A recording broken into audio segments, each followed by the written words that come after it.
Good morning everyone. Last वाली class के अंदर हमने बात की थी कैनिजारो रिएक्शन, जो मैंने लास्ट में एक 8 या 9 मिनट की मैंने एक वीडियो डाली थी लास्ट में, जो बहुत कम बच्चों ने देखी। इंपॉर्टेंट रिएक्शन है तो देख लेने, क्योंकि वो ऑटोमेटिकली क्या है, कैमरा ऑफ हो गया था, तो इस वजह से वो ना वो 2 पार्ट में हो गई वीडियो, इसलिए मेरे को ना फिर वो दोनों साथ में डालनी पड़ी, तो आप देख लिए उसको। आज जो मैं नेक्स्ट जो केमिकल प्रॉपर्टी की लास्ट जो केमिकल प्रॉपर्टी के बारे में मैं बात करूँगा एल्डिहाइड कीटोन की, वो क्या है एल्डिहाइड कीटोन की, वो मैं क्या है वो बताता हूँ आपको। ठीक है, देखते जाना एक एक करके, हम चीज़ें समझते चलेंगे। नेक्स्ट हमारे पास में है इलेक्ट्रोफिलिक सब्स्टिट्यूशन रिएक्शन। ठीक है, यहाँ पर हम बात किसकी करेंगे, इलेक्ट्रोफिलिक सब्स्टिट्यूशन रिएक्शन की बात करेंगे। और हमें ये पता है, हम ये अच्छे से जानते हैं कि एरोमेटिक जो एल्डिहाइड है और एरोमेटिक जो कीटोन है, ठीक है ना, एरोमेटिक एल्डिहाइड और एरोमेटिक जो कीटोन है, दोनों के दोनों जो ग्रुप हैं वो दोनों के कार्बोनाइल, दोनों के दोनों ग्रुप जो है वो वर्क करते हैं किसकी तरह, डीएक्टिवेटिंग ग्रुप की तरह। किसकी तरह वर्क करते हैं, और डीएक्टिवेटिंग ग्रुप की तरह क्या करते हैं, वर्क करते हैं। और इस डीएक्टिवेटिंग ग्रुप की वजह से ये कंपोनेंट जो हैं एल्डिहाइड और कीटोन जो होते हैं वो मेटा डायरेक्टिंग होते हैं। कैसे होते हैं, मेटा डायरेक्टिंग होते हैं। किसके रेस्पेक्ट में, with respect to electrophilic substitution reaction के लिए। मतलब सिंपल सा तरीका मेरा ये कहने का है कि अगर किसी भी एरोमेटिक एल्डिहाइड या कीटोन के साथ में अगर इलेक्ट्रोफिलिक सब्स्टिट्यूशन रिएक्शन अगर करवाई जाएगी, तो यहाँ पर इनकमिंग जो कंपोनेंट जो इलेक्ट्रोफाइल जो जुड़ेगा इसकी एरोमेटिक रिंग के ऊपर, वो ऑर्थो पैरा पे ना जुड़ करके कहाँ जुड़ेगा, मेटा पोजीशन पे जुड़ेगा। ऐसा क्यों होगा, क्योंकि यहाँ पर कीटोन जो एल्डिहाइड जो होते हैं दोनों ग्रुप जो होते हैं वो -R इफेक्ट शो करते हैं। कहने का मतलब इलेक्ट्रॉन विड्रॉइंग की तरह काम करते हैं। और इलेक्ट्रॉन विड्रॉइंग ग्रुप होने की वजह से जब ये रेजोनेंस करेंगे एरोमेटिक रिंग के अंदर, तो यहाँ पर इस रिंग के अंदर ऑर्थो पैरा पे तो इलेक्ट्रॉन डेंसिटी घट जाती है, मेटा पे इलेक्ट्रॉन डेंसिटी बढ़ जाती है। इस वजह से आने वाला इनकमिंग कंपोनेंट इसकी मेटा पोजीशन पे, आने वाला इनकमिंग इलेक्ट्रोफाइल इसकी मेटा पोजीशन पे जुड़ता है। तो मैं आपको इसकी रेजोनेंस भी करके बताता हूँ। एक बार देखना एल्डिहाइड कीटोन की, देखना किसी की भी देख लेना। ठीक है, तो मैं एल्डिहाइड की समझा देता हूँ। देखो ये एल्डिहाइड हमारे पास में, ठीक है, रेजोनेंस देखना इसकी क्या रेजोनेंस हमारे पास में है। तो देखो ये विड्रॉइंग है, तो देखो ये बॉन्ड यहाँ शिफ्ट, ये यहाँ क्या बना, दूसरी नेक्स्ट बनी, ये यहाँ देने वाले पे चार्ज क्या आएगा, पॉजिटिव आएगा। यहाँ डबल बॉन्ड, यहाँ C, O का नेगेटिव, ये H हो गया। फिर ये बॉन्ड यहाँ शिफ्ट हो गया ड्यूरिंग द रेजोनेंस, यहाँ पॉजिटिव यहाँ आ गया, ये डबल बॉन्ड C, O का नेगेटिव, ये H। फर्दर ये बॉन्ड यहाँ शिफ्ट हो गया, ये यहाँ पॉजिटिव कहाँ आ गया, यहाँ आ गया, डबल बॉन्ड C, O का नेगेटिव, ये H हो गया ना। नेक्स्ट क्या है, वापस ये O नेगेटिव जो है वो क्या होगा, जो वापस जो है ये O नेगेटिव जो है ये वापस कहाँ जुड़ेगा, इस C और O के बीच में। तो ये बॉन्ड वापस कहाँ शिफ्ट हो गया, यहाँ पर शिफ्ट हो गया। ठीक है, जैसे यहाँ शिफ्ट होगा तो वापस क्या बनेगा, यहाँ बॉन्ड बन गया, और ये C डबल बॉन्ड में OH बन गया, नहीं बन गया। अब आप देखो इसके अंदर पूरी रिंग के अंदर आप देखो कि क्या टर्म वेरी कर रहा है, कि जब पूरी रिंग के अंदर देखो, आप पूरी रिंग के अंदर देखो ड्यूरिंग द रेजोनेंस ऑर्थो पे पोजीशन पे क्या हो रहा है, इलेक्ट्रॉन डेंसिटी बढ़ रही है। फिर किस पे बढ़ रही है, इलेक्ट्रॉन डेंसिटी क्या हो रही है, यहाँ पर घट रही है। फिर किस पे, फिर पैरा पे, और फिर फर्दर ऑर्थो डैश पे। ठीक है, तो मतलब ऑर्थो पैरा के ऊपर तो पॉजिटिव चार्ज कैरी कर रहा है और मेटा पे कोई भी चार्ज कैरी नहीं कर रहा ड्यूरिंग द रेजोनेंस। ठीक है, तो इसका मतलब क्या हुआ कि एक पॉजिटिव चार्ज वाला एक न्यूट्रल वाला है। तो पॉजिटिव और न्यूट्रल वाले में किसकी डेंसिटी ज़्यादा है, न्यूट्रल वाले की। पॉजिटिव चार्ज का मतलब है डेफिशिएंसी और न्यूट्रल मतलब उसके कंपेयर में उस पर ना पॉजिटिव आया ना नेगेटिव, ना कम है ना ज़्यादा, एकदम न्यूट्रल फॉर्म में है। पर पॉजिटिव वाला के कंपेयर में उसकी इलेक्ट्रॉन डेंसिटी ज़्यादा, इस वजह से आने वाला इनकमिंग जो इलेक्ट्रोफाइल होगा वो उसकी ऑर्थो पैरा पे इलेक्ट्रॉन डेंसिटी घटने की वजह से क्या होगा, इसकी मेटा पोजीशन पे क्या होगा, वो जुड़ जाएगा। इसलिए यहाँ पर ये जो कंपोनेंट है, ये जो रिएक्शन है वो कैसी होती है, मेटा डायरेक्टिंग प्रोडक्ट बनाती है। किसको लेकर के, एल्डिहाइड और कीटोन को लेकर के क्या बनाती है, मेटा डायरेक्टिंग प्रोडक्ट बनाती है। ठीक है, अब इसके कुछ एग्जाम्पल और एग्जाम्पल मैं आपको दिखा देता हूँ। देखना, ये एल्डिहाइड हमारे पास में है, ठीक है। इसका क्या करवा दें हम, अगर नाइट्रेशन करवा दें, कंसनट्रेट HNO3 और कंसनट्रेट H2SO4 की प्रेजेंस में 273 केल्विन 283 केल्विन तक का टेम्परेचर डालें तो हम इनकमिंग जो है नाइट्रेशन के दौरान, नाइट्रेशन का मतलब है एडिशन ऑफ NO2 ग्रुप, तो इनकमिंग इलेक्ट्रोफाइल होते हैं, तो CHO और इनकमिंग इलेक्ट्रोफाइल कहाँ जुड़ेगा, इसकी मेटा पे। तो ये हमारे पास में है बेंज एल्डिहाइड, और ये क्या बना हमारे पास में, Meta nitro Benz aldehyde, Benz aldehyde. ठीक है, ये बात की हमने इसके अंदर मेटा नाइट्रो बेंज एल्डिहाइड के बारे में बात करी। ठीक है, नेक्स्ट हमारे पास में है यहाँ पर COCH3, क्या करवा दें, क्लोरीनेशन एनहाइड्रस AlCl3 की प्रेजेंस में। तो यहाँ इनकमिंग कंपोनेंट ऑर्थो पैरा पे, ये क्या है, एसिटोफिनोन है। तो इनकमिंग जो इलेक्ट्रोफाइल जो यहाँ क्लोरीन का बनेगा वो इसकी ऑर्थो पैरा पे ना जुड़ करके कहाँ जुड़ेगा, इसकी मेटा पोजीशन पे जुड़ेगा। तो ये आया मेटा क्लोरो एसिटोफिनोन। ठीक है, तो ये थी इलेक्ट्रोफिलिक रिएक्शन के कुछ एग्जाम्पल, गिने चुने एग्जाम्पल जो मैंने आपको यहाँ पर एल्डिहाइड कीटोन के लिए बताए। क्यों मेटा डायरेक्टिंग होता है ये मैंने बताया। ठीक है, कंपोनेंट के अंदर डीएक्टिवेटिंग ग्रुप क्यों होता है, क्योंकि यहाँ पर डेंसिटी ऑर्थो पैरा पे ना बढ़ रही, कहाँ बढ़ती है, मेटा पोजीशन पे बढ़ रही होती है। इस वजह से ये कैसे ग्रुप होते हैं, डीएक्टिवेटिंग ग्रुप की तरह वर्क करते हैं यहाँ पर। फिर इसके नेक्स्ट जो है यूज है, यूज़ की अगर मैं बात करूँ तो यूज़ तो वैसे तुम भी खुद पढ़ दोगे। इसका जो एक सबसे इम्पोर्टेंट जो यूज़ है ना वो क्या है, एल्डिहाइड का। एल्डिहाइड में एक टर्म होता है, इसको बोलते हैं हम फॉर्मएल्डिहाइड, और इस फॉर्मएल्डिहाइड का दूसरा नाम होता है फॉर्मेलिन। क्या नाम होता है, फॉर्मेलिन। फॉर्मेलिन का जो यूज़ है ना वो जनरली जो है, जो बायोलॉजिकल स्पेसिमेन जो होते हैं ना,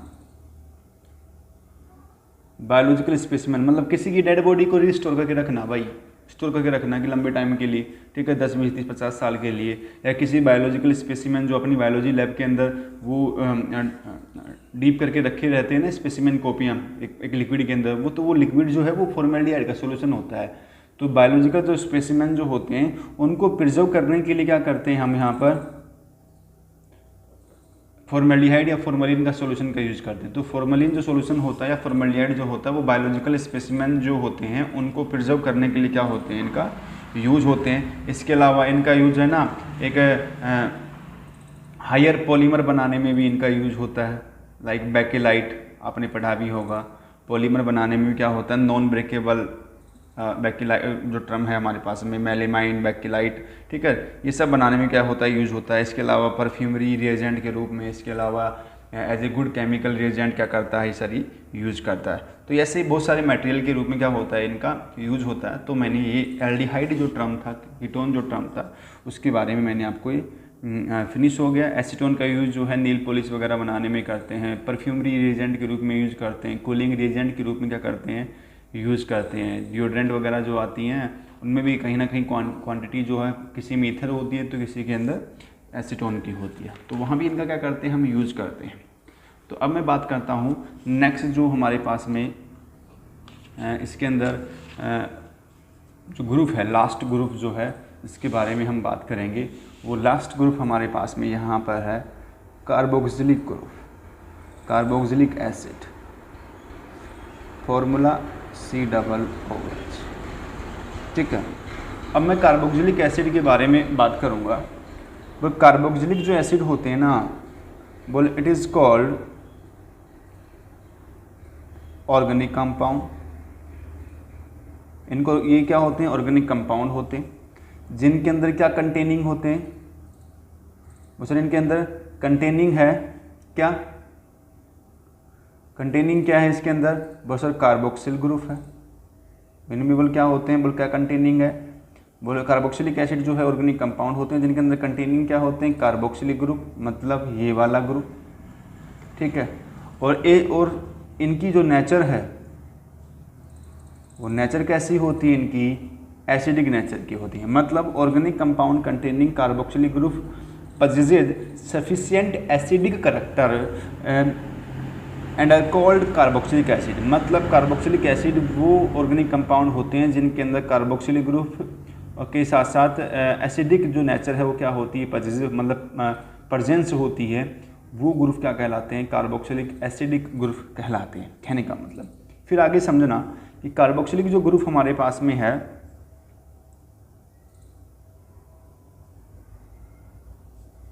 ये वाला, ठीक है, कार्बोक्सिलिक जो ग्रुप होता है वो सर ये दो पार्ट से मिलके बना हुआ है। मतलब दो फंक्शनल ग्रुप के मिलने से कार्बोक्सिलिक ग्रुप बनता है।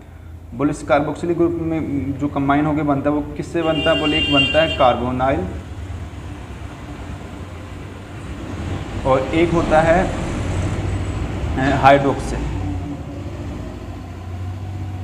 Hydroxyl group. मतलब कार्बोनाइल ग्रुप मतलब हाइड्रोक्सिल ग्रुप, और जब ये दोनों आपस में जब कंबाइन होते हैं तब क्या बनता है, कार्बोक्सिलिक ग्रुप बनता है, हाँ या ना, ठीक है। और ये कार्बोक्सिलिक जो नाम पड़ा है इनका, इन दोनों के जुड़ने से कार्बोक्सिलिक जो नाम पड़ा वो नाम कैसे पड़ा कि कार्बोनाइल कंपोनेंट का तो कार्ब और हाइड्रोक्सिल कंपोनेंट का ऑक्सिल मिलने से क्या बना है, कार्बोक्सिल ग्रुप बना है। समझ गए मेरी बात को, क्या बना है, कार्बोक्सिल ग्रुप बना है, समझ गए। ये इसके टर्म के अकॉर्डिंग बात की। फिर और फिर क्या कह रहा है कि सर हाइड्रोकार्बन चेन के अकॉर्डिंग जो है, according to hydrocarbon chain carboxylic group is 2 types.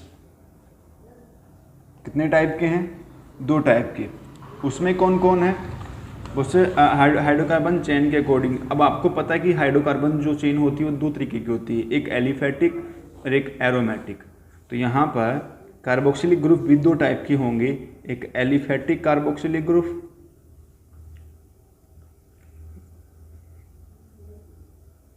ठीक है, और दूसरा एरोमेटिक कार्बोक्सिलिक ग्रुप। एक एलिफेटिक, दूसरा एरोमेटिक। एलिफेटिक मतलब RCOOH, तो जिसके साथ में एलिफेटिक हाइड्रोकार्बन जुड़ता है वो एलिफेटिक कार्बोक्सिलिक कंपाउंड। अब ये कितना भी बड़ा हो सकता है। एरोमेटिक जो है इसके अंदर रिंग जुड़ी हुई हो, ये एरोमेटिक कार्बोक्सिलिक ग्रुप होते हैं। एरोमेटिक रिंग जुड़ी हुई है तो एरोमेटिक कार्बोक्सिलिक ग्रुप कहने का मतलब। फिर है कि यहाँ पर एल्काइल ग्रुप जो होते हैं, अगर ये लार्जर साइज वाले हैं तो लार्जर साइज वाले जो कार्बोक्सिलिक ग्रुप होते हैं उनको हम एक नाम बोलते हैं, बोले इट्स कॉल्ड फैटी एसिड। उनको क्या बोलते हैं हम, फैटी एसिड के नाम से जानते हैं। मतलब लार्जर साइज वाले जो एल्काइल ग्रुप अगर प्रेजेंस है किसी भी कार्बोक्सिलिक के साथ में, तो वहाँ पर बनने वाला जो एसिड होगा वो फैटी एसिड होगा हमारे पास में। इसका हम जनरल एक फार्मूला 1-2 एग्जाम्पल बताता हूँ मैं। पल्मेटिक एसिड C15H35COOH, पल्मेटिक एसिड, ये साबुन वगैरह बनाने में इनका यूज होता है। इसी एक है स्टेरिक एसिड, आप जानते हो C17H35COOH, स्टेरिक एसिड, ठीक है। तो ये इसकी जनरल टर्म थे, कार्बोक्सिलिक कंपोनेंट कैसे बना, किनके मिलने से बना, क्यों कहते हैं, इसके बारे में हमने यहाँ पर कार्बोक्सिलिक ग्रुप के बारे में हमने क्या करी है, बात करी है। अब मैं बात करता हूँ स्ट्रक्चर ऑफ कार्बोक्सिलिक ग्रुप के बारे में। किसके बारे में, कि कार्बोक्सिलिक ग्रुप का स्ट्रक्चर कैसा होता है, ठीक है, कहने का मतलब उसकी नेचर कैसी होती है, ठीक है, उसके बारे में बात करता हूँ मैं। नेक्स्ट हमारे पास में टॉपिक है है तो हम डिस्कस करेंगे structure of carboxylic acid, structure of carboxylic acid, structure of carboxylic acid. ठीक है, कार्बोक्सिलिक एसिड के स्ट्रक्चर के बारे में हम क्या करेंगे, यहाँ पर बात करेंगे, क्या स्ट्रक्चर यहाँ पर होती है, कहने का मतलब ये है। तो बोला सर कार्बोक्सिलिक जो एसिड होते हैं उसके अंदर जो स्ट्रक्चर होती है कार्बोक्सिलिक ग्रुप की जो स्ट्रक्चर होती है वो सर इनकी जो स्ट्रक्चर होती हैं वो प्लेनर होती है, मतलब all bonds are present in same plane. ठीक है, प्लेनर होती है। ट्राइगोनल प्लेनर स्ट्रक्चर क्या होती है, इनकी होती है। फिर इनके अंदर जो बॉन्ड एंगल होता है वो 120 डिग्री का होता है। कार्बन जो होता है वो sp2 हाइब्रिड होता है। ठीक है, जनरल टर्म के अकॉर्डिंग हम बात करें तो। ठीक है, तो ये तो क्या था, इनका सिंपल टर्म था कि भाई इनका प्लेनर जो होता है वो स्ट्रक्चर होता है कंपोनेंट के अकॉर्डिंग। तो प्लेनर स्ट्रक्चर होता है जो मैंने बताया, सी सारे बॉन्ड एक ही प्लेन में है। बॉन्ड एंगल COO के बीच का ये बॉन्ड एंगल 120 डिग्री का होता है। कार्बन जो होता है वो sp2 हाइब्रिड होता है। और प्लेनर कैसी होती है, इनकी स्ट्रक्चर होती कंपोनेंट के अंदर।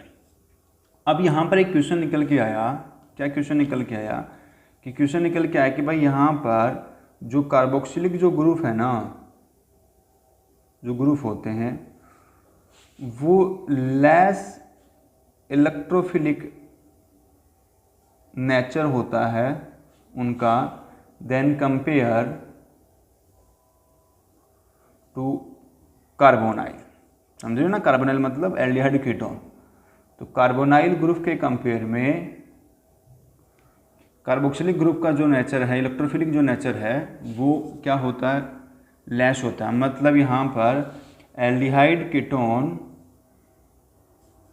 जो है उनका इलेक्ट्रोफिलिक करैक्टर कार्बोक्सिलिक ग्रुप से क्या है, ज़्यादा है।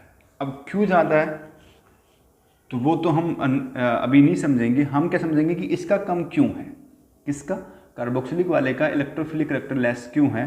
तो अब हम आते हैं इसकी रेजोनेंस पे। तो हम वो पता कैसे लगेगा, वो सर रेजोनेंस करने पर पता लगेगा। तो समझते हैं इसकी रेजोनेंस। तो देखो भाई रेजोनेंस करके समझाता हूँ मैं आपको। बोलते सर ये है कार्बोक्सिलिक, ठीक है, ये कार्बोनाइल ग्रुप है, ये लोन पेयर, ये लोन पेयर। ठीक है, आपने कार्बोनाइल ग्रुप जैसे होता है ना कीटोन में भी तो यही होता है। देखो ये एल्डिहाइड में हो गया है, कीटोन में ऐसे है। वो सर इसमें ये वाला बॉन्ड आपने यहाँ शिफ्ट करवा दिया, नो प्रॉब्लम। जब कार्बन ने अपना इलेक्ट्रॉन ऑक्सीजन को दिया तो ऑक्सीजन की इलेक्ट्रॉन डेंसिटी बढ़ गई। इलेक्ट्रॉन चार्ज से कितने आ गए, 6 आ गए। चार्ज क्या आ गया, नेगेटिव आ गया। कार्बन की डेफिशिएंसी आ गई। ठीक है, ये O है, ये H है। पर जैसे ही इसकी डेंसिटी घटती है तो यहाँ पर इसके साथ में ये जो ग्रुप है ये Ag+R ग्रुप वर्क कर रहा है, मतलब रेजोनेटिंग इफेक्ट वर्क कर रहा है। तो ये क्या करेगा कि ये इस कार्बन की इलेक्ट्रॉन डेंसिटी जैसे घटेगी ना तो ये अपना इलेक्ट्रॉन क्या करेगा, कार्बन को क्या कर देगा, डोनेट कर देगा। जैसे ही कार्बन को इलेक्ट्रॉन डोनेट करेगा, क्योंकि जैसे उसको देगा तो ये पीछे से बैक तुरंत क्या करेगा, ये अपना इलेक्ट्रॉन क्या करेगा, डोनेट करेगा कार्बोनाइल ग्रुप को के कार्बन को। तो ये O का नेगेटिव, ये O नेगेटिव, ये O नेगेटिव, ये आ गए यहाँ पर। तो यहाँ पर ये OH, तो यहाँ कार्बन की डेंसिटी घट गई और डेंसिटी किसकी घट गई अब इसकी तो डेंसिटी बढ़ गई कार्बन की तो, और ऑक्सीजन की डेंसिटी क्या होगी ड्यूरिंग द रेजोनेंस, घट गई। तो अब यहाँ पर मेरे कहने का मतलब ये है कि कार्बोक्सिलिक जो ग्रुप होते हैं वो लेस इलेक्ट्रोफिलिक करैक्टर इसलिए होते हैं। अगर यहाँ पर कार्बोक्सिलिक ग्रुप का कार्बोनाइल ग्रुप अपना इलेक्ट्रॉन डोनेट कर रहा होता एल्डिहाइड या कीटोन की तरह ओनली, तो वहाँ पर कार्बन पे पॉजिटिव और ऑक्सीजन पे नेगेटिव चार्ज आता और एक हायर पोलर करैक्टर यहाँ पर कार्बोनाइल ग्रुप शो करता। पोलरिटी मतलब मैक्सिमम पोलरिटी करैक्टर शो करता। पर यहाँ पर क्या हो रहा है कि जैसे ही कार्बोक्सिलिक ग्रुप का कार्बोनाइल अपना इलेक्ट्रॉन किसको डोनेट करता है, ऑक्सीजन को डोनेट करता है। तो डोनेट करने के बाद जैसे ही कार्बन की इलेक्ट्रॉन डेंसिटी यहाँ पर घटती है तो इलेक्ट्रॉन डेंसिटी घटने के तुरंत यहाँ पर जुड़ा हुआ हाइड्रोक्सिल जो ग्रुप है जो विद रेजोनेंस या प्लस आर इफेक्ट के साथ में क्या करता है कि उस कार्बन की इलेक्ट्रॉन डेंसिटी बढ़ा देता है, और वहाँ पर कार्बन जो है वो पॉजिटिव चार्ज वाला नहीं होकर के क्या हो जाता है, न्यूट्रल हो जाता है, और पॉजिटिव चार्ज कहाँ जाता है, ऑक्सीजन पे। तो मतलब यहाँ पर इस कार्बोनाइल कंपोनेंट का इलेक्ट्रोफिलिक करैक्टर जब ग्रेटर होगा, जब इस पे चार्ज क्या करेगा, पॉजिटिव चार्ज कैरी करेगा। पर यहाँ पर तो ड्यूरिंग द रेजोनेंस यहाँ पर तो इलेक्ट्रॉन जो डेंसिटी है वो यहाँ पर कंपोनेंट के अंदर क्या नहीं हुई, घटी नहीं, वापस क्या हुई, ड्यूरिंग द रेजोनेंस डेंसिटी वापस बढ़ गई। तो यहाँ पर जब डेंसिटी लेस ही नहीं होगी इलेक्ट्रॉन डेंसिटी, तो यहाँ पर कंपोनेंट का पॉजिटिव चार्ज कैरी नहीं करेगा, और पॉजिटिव चार्ज अगर कैरी नहीं करेगा तो कंपोनेंट के अंदर एल्डिहाइड और कीटोन के कंपेयर में इलेक्ट्रोफिलिक करैक्टर जो है वो मैक्सिमम नहीं होगा। तो यहाँ पर during the resonance carbon component की इलेक्ट्रॉन जो डेंसिटी है इस कार्बन की वो क्या हो रही है, वो घट गई है, ठीक है, घटेगी। घटने के तुरंत बाद OH जो अपना इलेक्ट्रॉन डोनेट करेगा वापस डेंसिटी बढ़ा देता, मतलब वहाँ पर कार्बन के ऊपर इलेक्ट्रोफिलिक करैक्टर जो है वो लॉन्ग टर्म तक मेंटेन नहीं रहता। आफ्टर सम टाइम क्या हो जाता है, वो न्यूट्रलाइज हो जाता है ड्यूरिंग द रेजोनेंस। तो इस वजह से यहाँ पर कार्बोक्सिलिक कंपोनेंट का इलेक्ट्रोफिलिक करैक्टर कीटोन या इसके कंपेयर में, एल्डिहाइड के कंपेयर में क्या होता है, कम होता है। तो रीज़न समझ में आ गया कि OH अपना इलेक्ट्रॉन किसको दे रहा है, इसकी, तो इसकी डेंसिटी को बढ़ा देगा, ठीक है, और डेंसिटी बढ़ते ही पॉजिटिव चार्ज खत्म, मतलब इलेक्ट्रोफिलिक नेचर भी क्या हो जाएगी, कम हो जाएगी। ये वाली कहानी इसके अंदर। फिर बोला कि सर यहाँ रेजोनेंस के जैसे ही रेजोनेंस शो करेगा तो इससे रिलेटेड एक टर्म और मैं बात कर लेता हूँ। वो क्या कर लेता हूँ यहाँ पर कंपोनेंट के अंदर, यहाँ कर लेते हैं कि सर यहाँ पर जैसे डेंसिटी यहाँ पर O की कम होगी तो ये O अपना इलेक्ट्रॉन, ये O जो है वो अपनी डेंसिटी को किससे पूरी करेगा, कमज़ोर कौन है, H, क्योंकि कार्बन को इसने दे रखा है। तो ये H से अपना इलेक्ट्रॉन डोनेट कर करके H को क्या कर देगा, बाहर कर देगा। तो यहाँ पर H का निकलना ही क्या है, एसिडिक नेचर है। तो ये H देने की वजह से क्या करता है, एसिडिक करैक्टर क्या करता है, ये शो करता है। कहने का मतलब ये है मेरा, ठीक है, H निकलना। तो जैसे O की डेंसिटी घटेगी, वो अपनी डेंसिटी किससे पूरी करेगा, इस हाइड्रोजन से। हाइड्रोजन अपने इलेक्ट्रॉन किसको दे देगा, O को, O वापस क्या हो जाएगा, न्यूट्रल, और H पॉजिटिव फॉर्म में क्या होगा, निकल जाएगा। और इसके निकलने का मतलब है कि एसिडिक करैक्टर का क्या हो जाना, इंक्रीज हो जाना, जो यहाँ पर इंक्रीज हो चुका है। तो जैसे ही यहाँ पर इसने अपना H निकाला तो क्या बन गया, ये बन गया कार्बोक्सिलेट आयन। क्या बन गया, ये कार्बोक्सिलेट आयन। फिर यहाँ एक क्वेश्चन और निकल के आया। क्या निकल के आया, क्वेश्चन ये आया कि कार्बोक्सिलेट आयन जो होते हैं ना वो मोर स्टेबल है, और उसके पीछे क्यों है, रीजन क्या है, बोले because due to the presence of resonance character, to the presence of resonance character। कैसे दिखा देते हैं हम आपको, C O का नेगेटिव, ये O लोन पेयर, यहाँ 6 इलेक्ट्रॉन थे, ये रेजोनेंस फास्ट, ये इलेक्ट्रॉन यहाँ शिफ्ट, ये यहाँ क्या बनेगा, C डबल बॉन्ड में O, ये O नेगेटिव, ये लोन पेयर, वापस ये बॉन्ड यहाँ शिफ्ट, ये यहाँ पर। तो कंटिन्यू फर्स्ट और सेकंड दो रेजोनेंस बनेंगे नहीं यहाँ पर, ठीक है। देखो इसने इसको दिया, ये बॉन्ड यहाँ शिफ्ट हो गया, ऐसे इसने इसको दिया, ये बॉन्ड यहाँ शिफ्ट हो गया। मतलब ये डबल बॉन्ड जो है वो बोथ ऑक्सीजन के साथ में क्या हो रहा है, शेयरिंग हो रहा है। मतलब पार्शली इसके साथ में और पार्शली इसके साथ में, यहाँ नेगेटिव और यहाँ पर नेगेटिव। ये क्या बनी, रेजोनेंस रेटिंग जो स्ट्रक्चर है वो बनी यहाँ पर, जिसको रेजोनेंस हाइब्रिड के नाम से भी जानते हैं। और ये स्ट्रक्चर कैसी हैं, इनको बोलते हैं कैनोनिकल स्ट्रक्चर। 11वीं में पढ़ चुके हो आप, ठीक है। तो ये बात करी हमने यहाँ पर इसके अंदर। तो हमने कार्बोक्सिलिक का इलेक्ट्रोफिलिक नेचर हमने आपको समझा दिया। कार्बोक्सिलिक क्यों इलेक्ट्रोफिलिक नेचर कम नेचर क्यों होती है, क्योंकि देता है इसलिए पॉजिटिव आता है। फिर इलेक्ट्रोफिलिक करैक्टर लेस क्यों होता है, वो भी मैंने आपको समझा कि हाइड्रोक्सिल ग्रुप जो होता है वो डोनर ग्रुप होते हैं, वो रेजोनेंस के दौरान क्या करते हैं, अपना इलेक्ट्रॉन कार्बन को डोनेट कर देता है, तो कार्बन की डेंसिटी वापस बढ़ जाती है, तो इसलिए इसका इलेक्ट्रोफिलिक करैक्टर क्या हो जाता है, घट जाता है। फिर बोला कि बनने वाला जो कार्बोक्सिलेट जो आयन है वो भी स्टेबल होते हैं। क्यों होते हैं, क्योंकि सर रेजोनेंस करते हैं। रेजोनेंस करैक्टर मैंने आपको यहाँ पर दिखाया, देखो रेजोनेंस कर रहे हैं, इसलिए क्या कर रहे हैं, स्टेबल करैक्टर क्या कर रहे हैं, यहाँ पर वेरी कर रहे हैं कंपोनेंट के अंदर।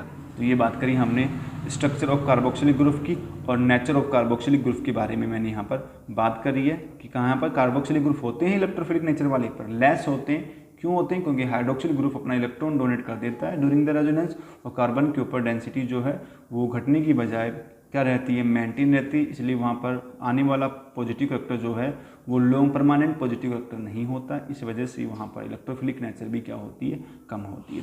अब मैं बात करता हूँ नेक्स्ट जो टॉपिक है, तो नेचर हो गया, स्ट्रक्चर हो गया। नेक्स्ट जो टर्म हमारे पास में जिसके बारे में मैं बात करता हूँ वो है nomenclature of carboxylic group.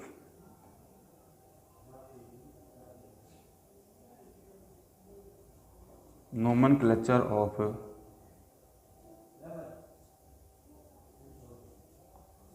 Carboxylic group. तो कार्बोक्सिलिक ग्रुप कंपोनेंट की नोमेनक्लेचर या उसके आईपीसी के बारे में हम बात करेंगे। यहाँ पर इसके आयुपैक पढ़ेंगे, ठीक है। नहीं तो इसकी आईपीसी करने का एक सिंपल सा तरीका है, सिंपल सा है। क्या है कि ये एक फॉर्मूला याद रखना, एल्क एन प्लस में ओइक एसिड, ये इन भी हो सकता है, ये आइन भी हो सकता है, नो डाउट। डबल बॉन्ड भी हो सकते हैं कार्बन कार्बन के बीच में, सिंगल बॉन्ड भी हो सकता है, ट्रिपल बॉन्ड भी हो सकता है। तो ये सिंगल बॉन्ड के लिए, ये डबल बॉन्ड के लिए इन, और ट्रिपल बॉन्ड के लिए आइन। और इनका ई वोवल्स है तो वोवल्स, ये भी वोवल्स है, ओ भी क्या है वोवल्स, तो ई हट जाएगा। तो इनके मिलने से बनने वाला जो फॉर्मूला क्या हो सकता है, एल्केनोइक एसिड हो सकता है। दूसरा एल्कीनोइक एसिड हो सकता है। तीसरा एल्काइनोइक एसिड हो सकता है, ठीक है, सिंपल तरीके। फिर एक चीज़ और ध्यान रखना, कार्बोक्सिलिक कंपोनेंट के कार्बन को ड्यूरिंग द जब नंबरिंग करेंगे तो कार्बोक्सिलिक का कार्बन हमेशा क्या होगा, फर्स्ट नंबर कार्बन एटम होगा। जब नंबरिंग मतलब शुरू हुई यहीं से होगी, ठीक है। आप कुछ एग्जाम्पल है, मैं आपको एक एक करके समझाता हुआ चलता हूँ विद प्रैक्टिस। तो सबसे छोटा ही यूज कर लेते हैं हम, क्या वो है HC डबल बॉन्ड में OH। कॉमन नाम बड़ा फेमस है इसका, फॉर्मिक एसिड। क्या नाम है, फॉर्मिक एसिड। ये कार्बन का वर्ड रूट है, तो क्या आएगा आईपीसी, क्या आएगा मैथ, सिंगल बॉन्ड है, सिंगल बॉन्ड है एन, और क्या आएगा oic acid, methanoic acid. Next है हमारे पास में CH3C डबल बॉन्ड में OH। इसका भी कॉमन नाम बड़ा फेमस है, एसिटिक एसिड। और IUPAC 1 2 8 single bond anoic acid, ethanoic acid. Next है CH3CH CH3C डबल OH, ठीक है। आयुपैक 1 2 3, ये प्रीफिक्स है, सेकेंडरी तो 2 पे है तो मिथाइल हो गया। फिर आया प्रो, फिर एन ओइक एसिड हो गया, प्रोपेनोइक एसिड। नेक्स्ट देखो, नेक्स्ट हमारे पास में COOH, कॉमन नाम बड़ा फेमस है, ऑक्जेलिक एसिड। कॉमन नाम क्या है इसका, oxalic acid. IUPAC name 1 2 ethane 1 2 di oic acid, ethane 1 2 di oic acid. अगला देखो CH2COOH, कॉमन नाम बड़ा फेमस है, क्या मेलोनिक एसिड। IUPAC 1 2 3, क्या आएगा हमारे पास में, propane 1 3 die oic acid. और देखो नेक्स्ट CH2COOH, नाम है common succinic acid. IUPAC numbering 1 2 3 4, मतलब butane 1 4 die oic acid, ठीक है, ये हो गया इसके अंदर। नेक्स्ट देखो 5 कार्बन वाला CH2COOH, CH2COOH, 1 2 3 4 5, कॉमन नाम है इसका। जो कॉमन नाम हमारे पास में वो है ग्लूटेरिक एसिड, लिख देता हूँ, ग्लूटेरिक एसिड, ठीक है। IUPAC क्या है वो देख लो, इसकी जो आयुपैक है वो क्या है, आयुपैक है हमारे पास में pentane 1 5 dioic acid, pentane 1,5 dioic acid. एक और है हमारे पास में 6 कार्बन का,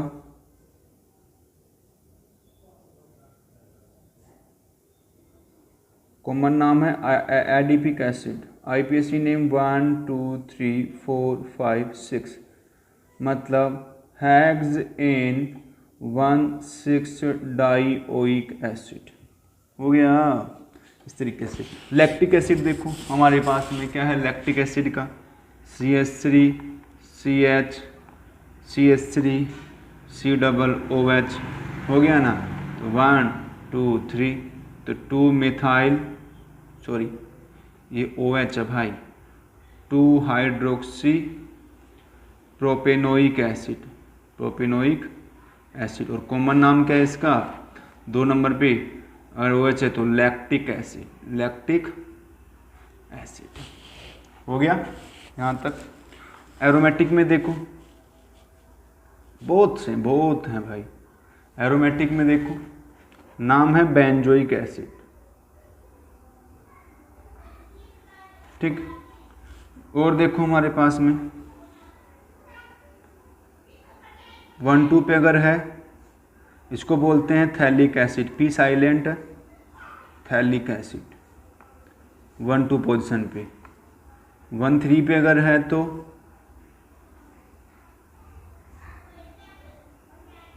आइसोथैलिक, 1 4 है तो 1 4 अगर है तो नाम आएगा टरथैलिक एसिड। अगर यहाँ पर ये है कॉमन नाम, ये बड़ी इंपॉर्टेंट नेम है इसलिए मैं बता रहा हूँ, ठीक है। और इसके अलावा और क्या है हमारे पास में,